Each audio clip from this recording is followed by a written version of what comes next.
El expresidente Trump ha propuesto una nueva política para desmantelar el Estado administrativo. Esta nueva política se centra en un poder del Ejecutivo poco conocido, un poder que los presidentes usaron durante más de 150 años, antes de que se eliminara hace medio siglo. Ahora, según esta nueva propuesta, el expresidente Trump dijo que trabajaría para recuperar lo que se conoce como el poder de impugnación. Aquí está lo que dijo en un discurso que concedió en el estado de New Hampshire.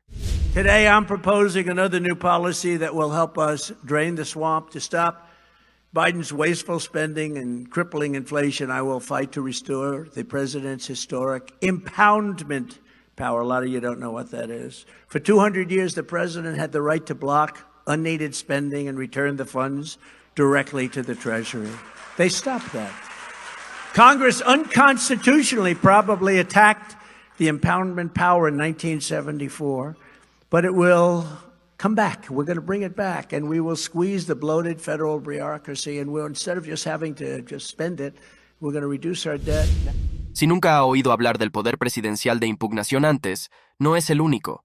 Estoy seguro de que si le pregunto a 1000 personas en la calle, nadie conocería este poder. Así que hoy vamos a repasar qué es este poder de impugnación, cómo se perdió y qué significaría para el país que el expresidente Trump lograra restaurarlo. Para empezar, retrocedamos en el tiempo unos 50 años, hasta la década de los 70. En aquel entonces, al igual que hoy, la tasa de inflación estaba fuera de control. Mientras esto sucedía, la administración de Nixon culpaba al Congreso, o como él lo llamaba, el Congreso de la tarjeta de crédito. Esencialmente, su argumento era que el gasto desmesurado del Congreso estaba provocando la inflación. Con esa idea, el presidente Nixon intentó fijarle un límite al gasto del gobierno para intentar frenar esta inflación. En un artículo del New York Times de julio de 1972, describieron así la situación, en general. El presidente Nixon apeló hoy al Congreso para proteger el interés económico de todos los ciudadanos estadounidenses, mediante la promulgación de un techo de gasto de $250,000 millones y amenazó con vetar cualquier medida que considerara excesiva. En su mensaje al Congreso, el señor Nixon dijo que el gasto para el año fiscal 1973 ya era casi $7,000 millones más alto de lo que había planeado en su presupuesto. Luego citaron al presidente Nixon diciendo lo siguiente: esa cifra por sí sola ya es bastante mala, pero parece que se avecina más gasto. El resultado inevitable serían impuestos más altos y más inflación que consume ingresos en forma de precios más altos. Estoy convencido de que el pueblo estadounidense no quiere que sus presupuestos familiares se arruinen por impuestos más altos y precios más altos, y no me quedaré de brazos cruzados y permitiré que una acción tan irresponsable perjudique el claro progreso que hemos hecho para sacar a los trabajadores estadounidenses de la rueda de la inflación de los años 60. En resumen, estaba advirtiendo al Congreso que no gastara más de $250,000 millones. Entonces, cuando el Congreso ignoró su advertencia y asignó mucho más gasto en el presupuesto federal, el presidente Nixon simplemente se negó a gastar ese dinero. El Congreso asignó el dinero, pero el poder ejecutivo de la administración de Nixon simplemente se negó a gastarlo. Esto es exactamente el poder de impugnación. Esencialmente, estaba reteniendo el dinero que asigna el Congreso. Esto significa que el poder de impugnación es el presupuesto que fija el Congreso, es el techo, es el máximo que el gobierno puede gastar en un año fiscal. Sin embargo, esto no significa que el gobierno tenga que gastarse tanto, solo que puede hacerlo si quiere.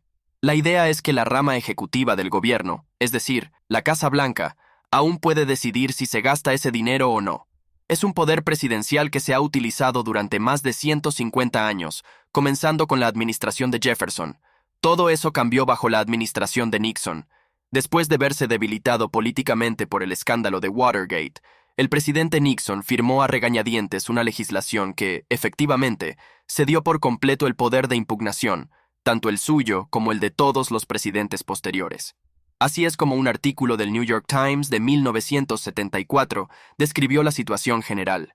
Cito. El artículo se titulaba «El Congreso ganó un amplio control presupuestario». El presidente Nixon firmó hoy un proyecto de ley que incorporó al Congreso en el proceso de elaboración del presupuesto federal por primera vez y limitó la autoridad del presidente para retener fondos autorizados sin el consentimiento del Congreso. En una ceremonia de firma en la oficina oval, el señor Nixon firmó la Ley de Control de Presupuesto e Impugnación del Congreso de 1974. Luego, citaron al presidente Nixon diciendo lo siguiente durante la ceremonia de la firma. Y tenga en cuenta que durante este tiempo, Nixon estaba siendo investigado por el escándalo de Watergate, por lo que para él, mantener una relación cordial con el Congreso era de vital importancia. Dijo, este proyecto de ley es la reforma más significativa de los procedimientos presupuestarios desde que comenzó el Congreso. Significa que el Congreso y el Ejecutivo trabajarán juntos para reducir los costos del gobierno, y podremos ayudar a cada familia estadounidense a mantener bajos sus presupuestos. Y así, con un solo trazo de la pluma, el presidente Nixon renunció al poder de impugnación, convirtiendo la oficina del presidente esencialmente en un mecanismo de implementación, un sello de caucho, de lo que decida el Congreso. En una entrevista reciente, así es como el señor Russ Vought describió esta acción del presidente Nixon. Como referencia, si no sabe quién es, el señor Vought fue el director de la Oficina de Administración y Presupuesto bajo el expresidente Trump. La concesión del poder de impugnación fue el pecado original que aseguró que la rama ejecutiva ya no desempeñe un papel significativo en el proceso de asignaciones. El poder de la bolsa se ha convertido en una caricatura, donde en lugar de establecer techos, el Congreso ahora establece suelos o pisos de gasto. De hecho, así es como lo expresó. Después de que Nixon firmó ese proyecto de ley, en lugar de establecer el máximo de gasto, el Congreso ahora establece el mínimo de gasto. Así, por ejemplo, si el Congreso asigna 1.400.000 millones para ser gastados en un año fiscal dado, esa es la cantidad mínima que tiene que gastarse, sin discusión. Todo lo que la oficina del presidente puede hacer es ponerlo en marcha y no retener ninguno de esos fondos. Esto llevó a muchas situaciones durante el mandato de Trump, en las que el expresidente Trump firmaba estos enormes proyectos de ley de gasto, a pesar de estar descontento con la situación. Por ejemplo, así es como un artículo en la publicación Real Clear Wire describió un ejemplo. Trump prometió que nunca firmaría otro proyecto de ley como este antes de poner su firma en un loco proyecto de ley de gasto de $1.3 billones en 2018. 2 años después, firmó otro proyecto de ley ómnibus, por $1.4 billones que llamó vergonzoso. Ambas veces, Trump justificó votar por los inflados proyectos de ley que los conservadores detestaban señalando el aumento en el gasto militar. Sin embargo, si se restaurara el poder de impugnación, le daría a los presidentes de Estados Unidos la autoridad para ejercer discreción en cuanto a la cantidad de dinero que su administración gasta.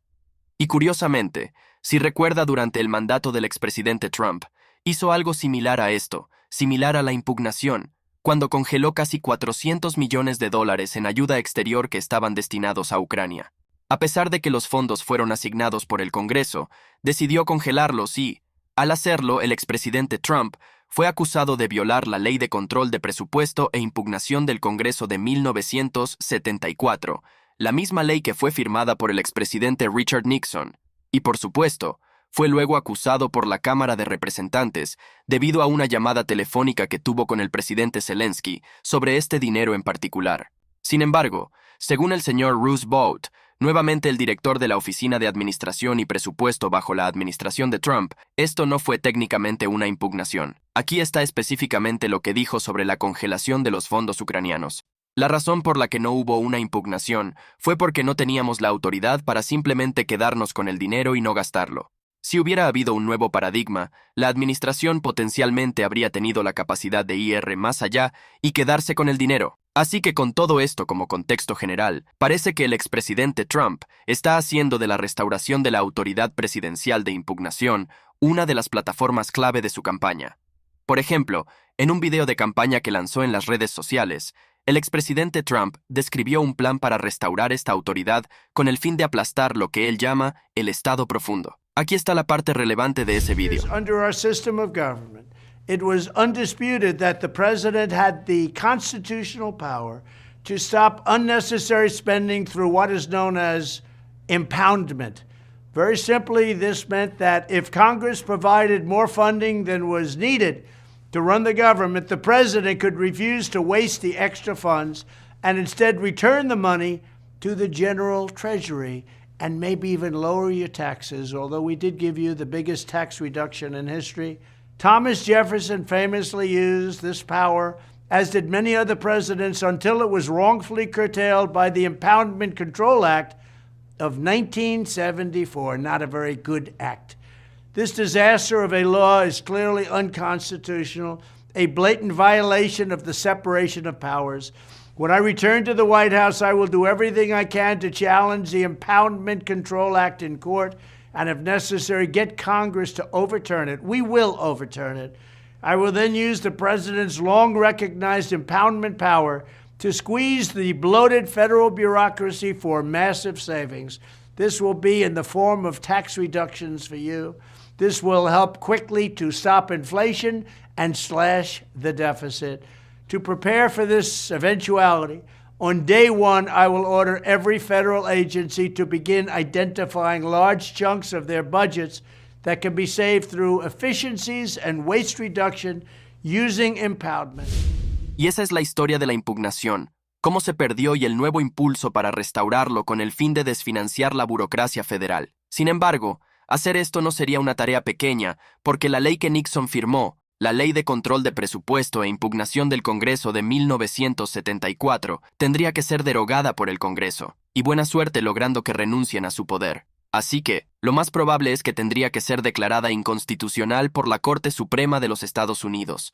Lo que probablemente tendría que pasar es que un presidente como Trump intentara la impugnación, sería acusado de violar la ley, y luego tendría que presentar una demanda que sería llevada a la Corte Suprema de los Estados Unidos. Luego, el tribunal más alto del país tendría que determinar si esta ley era constitucional en primer lugar. Sería un proceso interesante de observar y tendría consecuencias muy amplias porque si el presidente vuelve a tener la discreción de gastar o no el dinero asignado, por un lado, sería positivo porque crearía un control para equilibrar el poder que el Congreso tiene respecto al gasto, pero por otro lado, podría darle demasiada autoridad a la presidencia. Como ejemplo, ¿qué pasaría si el expresidente Trump decidiera tomar el dinero asignado o apropiado para el llamado Ministerio de la Verdad, la Junta de Gobernanza de Desinformación, y lo retuviera? Podría decir que esa agencia en particular está censurando la libertad de expresión de los estadounidenses, y a pesar de que el Congreso asignó los fondos, él simplemente no está dispuesto a distribuirlos. Podría estar de acuerdo con esa decisión. Aquí hay otro escenario hipotético. ¿Qué pasaría si el presidente Joe Biden tuviera ese poder en este momento? El Congreso podría aprobar una ley diciendo que el gobierno federal debe financiar programas para proporcionar alternativas al aborto, pero Joe Biden podría no estar de acuerdo con esos programas, y por lo tanto, podría simplemente retener el dinero de ellos. Esencialmente, esta sería la espada de doble filo que daría a los presidentes de Estados Unidos una autoridad amplia sobre qué dinero se gasta realmente. El Congreso asignaría cuánto dinero podría gastarse y todo, pero sería el presidente quien decidiría qué se gasta realmente. Me encantaría conocer sus opiniones. ¿Cree que el poder de impugnación debería ser restaurado? ¿Cree que en general proporciona un buen contrapeso al Congreso o cree que le da demasiado poder a una sola persona? Por favor, deje sus comentarios abajo. Los estaré leyendo hoy, así como más tarde. Hasta la próxima. Soy su presentador Román de The Epoch Times. Manténgase informado y, lo más importante, manténgase libre.